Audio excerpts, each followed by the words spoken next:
Ang totoong leader, self-aware. Alam niya kung kailan siya may pagkukulang. Alam niya kung paano kilalanin ang bawat ambag ng bawat isa.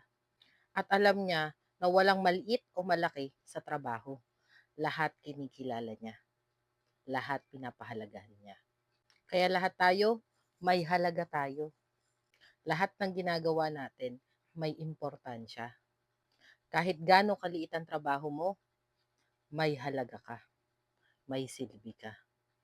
At kung di ka kayang bigyan ng proper credit, hindi ibig sabihin nun wala kang halaga.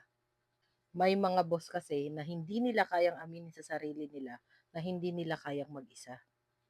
Kasi ang respeto, hindi yan nakabase kung ano yung posisyon mo, kung ano yung trabaho mo. Ang tunay na respeto nanggagaling sa ugali mo. Sa anong klaseng tao ka. Hindi sa laki ng sahod mo o sa posisyon mo. Kasi ang totoong leader, hindi yan natatakot na ibahagi yung success niya sa iba. Hindi insecure, hindi credit grabber, hindi boss na nakasunod lang sa title, pero walang puso.